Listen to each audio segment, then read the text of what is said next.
Chapter 4, The Most Important Man in the World. Luckily, Friday went by smoothly, sorry to say. Saya didn't raise her hand, but Heidi Hopper did. Amazing. AJ actually whispered. Richie cleaned my cage. I tried to imagine him with a big black mustache like his Uncle Aldo. Later, when Miss Brisbane asked him to name the capital of Kentucky, Richie said, "Hot dog!" Everyone giggled, of course, especially Stop Giggling Gail, otherwise known as Gail Morgenstern. "Repeat that, please, Richie," said the teacher. Richie realized that he made a mistake, so he tried again. "Frankfurter," he said. More giggles, explosive giggles. "Try again, Richie," said Mrs. Brisbane, who was on the verge of smiling herself. Frankfort," he said proudly. That was the correct answer, by the way. So you see, it wasn't exactly a bad day in room 26. It was just that I was jittery, wondering what would happen to me when the bell rang. Would I be left alone, hungry, utterly forsaken for 2 whole days? Or would I be a captive in the haunted house of Mrs. Brisbane? At last the bell rang and the students flew out of the door like a flock of homing pigeons in a movie Mrs. Mack showed us. Just then, the room mothers stopped by. One was Heidi Hopper's mom, and the other was Art Patel's. That's Pay Attention Art. They came to talk to Mrs. Brisbane about Halloween, which was less than 2 weeks away. I didn't know what Halloween was, but it sure sounded scary, especially when they talked about bringing bats and witches and, even worse, cats right into the classroom. Shiver, quiver, shake. What could they be thinking?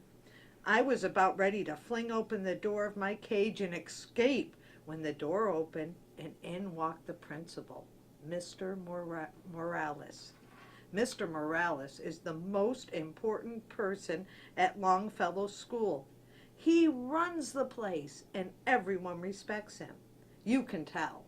For one thing, Mr. Morales always wears a tie. No one else in the whole school wears a tie except Mr. Morales. For another thing, when Mr. Morales comes into the room, everyone stops what they're doing and wants to see what he has to say. And for a third thing, both Miss Mack and Mrs. Brisbane sometimes threaten to send a misbehaving student to Mr. Morales' office.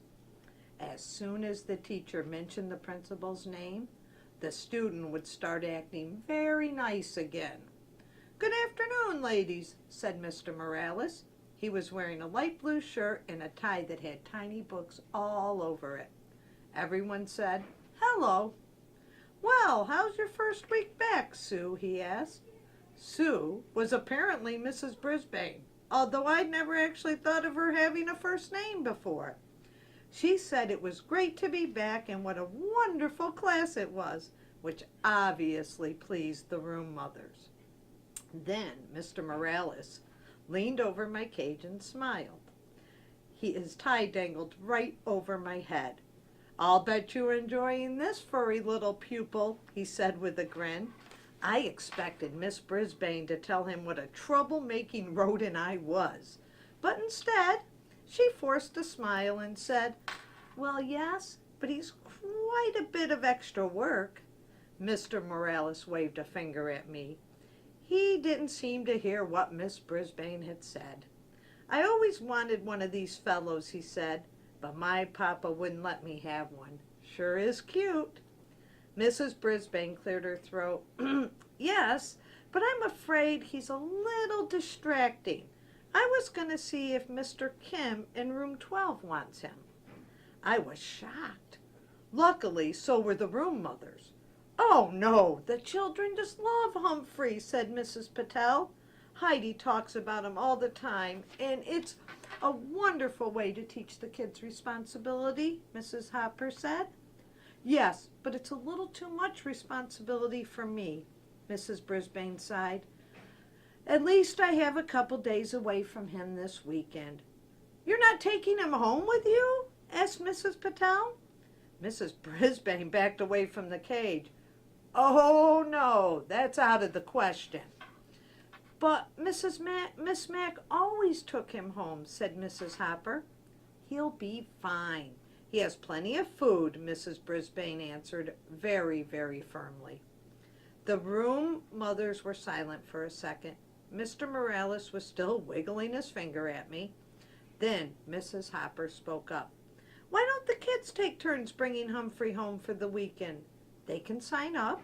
We'll talk to their parents and give them instructions. It will be a great experience. Some people might not want him, said Mrs. Brisbane. Squeak for yourself, Mrs. Brisbane. That's fine, said Mrs. Hopper. There'll be plenty who will. I think it's great, Mrs. Patel agreed. I'd take him today, but we're going up to the lake for the weekend.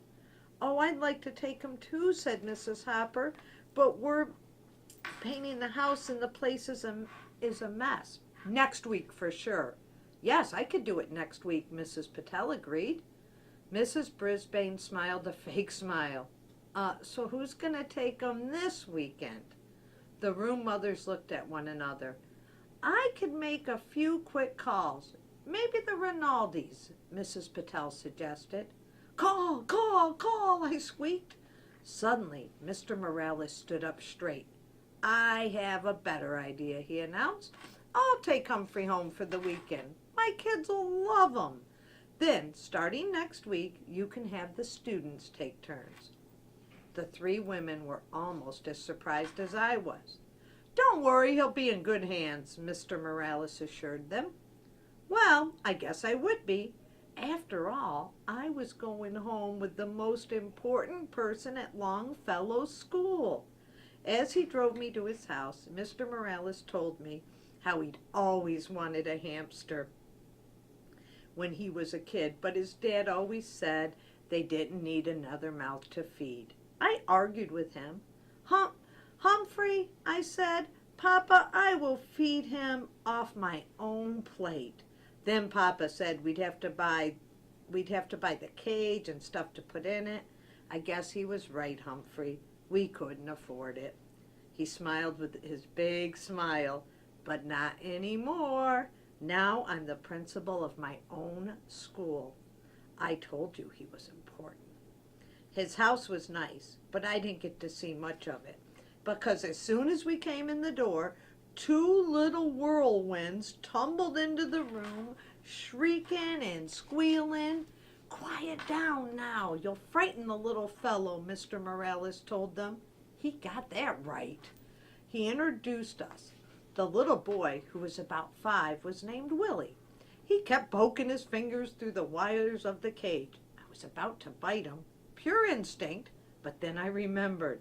This is the son of the most important person at Longfellow School, so I didn't. The little girl, who was about 7, was named Brenda.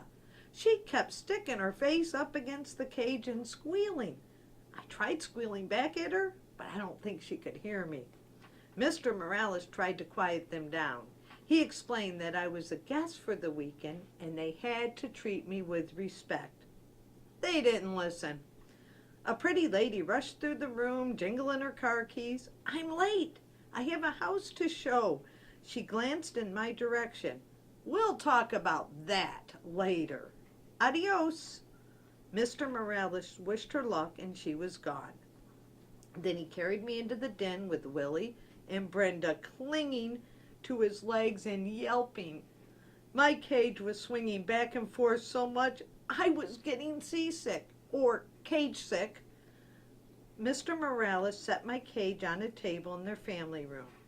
Now get back and listen to me, he told his children. I'll tell you all about him. Can we take him out? Screamed Willie. Can we put him in my room? Shouted Brenda. Can he sleep with me tonight? We can't do anything until you settle down, Mr. Morales said. Bravo, Mr. Morales, I thought. But still, the children didn't listen. The most important person at Longfellow School was not treated with respect in his own house. Willie lurched forward and swung open the cage door. "Ooh, there you are! There's poo in there!" he screamed. "Where, where?" shrieked Brenda. Willie pointed to my potty corner, which I thought was unsqueakably rude of him. "I want to hold him," said Brenda, grabbing me. She squeezed me so hard that I let out a squeal. "Stop," said Mr. Morales. "Put him back right now." She opened her hand and dropped me onto the floor of my cage. Luckily, I landed in a pile of soft bedding. Luckily, I didn't land in my poo. I was a little dizzy, but I heard Mr. Morales send Willie and Brenda to their rooms. "I will not allow you to mistreat an animal. Upstairs, doors shut. No playing until I say so," he said. Suddenly, Mr. Morales didn't look so important. He slumped down in his chair next to my cage and loosened his tie. "Now you know my secret, Humphrey. At school, everybody listens to me. At home, nobody listens to me," he said. Mr. Morales looked tired, tired, tired. Above our heads came the sounds of thumping and bumping. It sounded as if the ceiling was about to fall in. "They're bouncing on their beds, Humphrey. Not supposed to do that either," he said. He slowly rose and went to the stairway in the hall. "Willie, Brenda, stop that now," he yelled.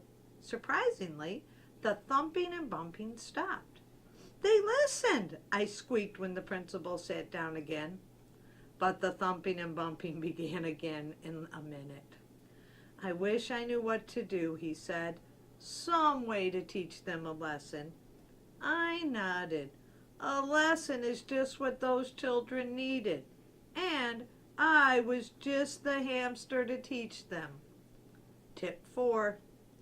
Never ever squeeze, pinch, or crush a hamster. If it runs away, squeak, or mutters, leave the hamster alone. That is from the Guide to the Care and Feeding of Hamsters by Dr. Humphrey Ch4.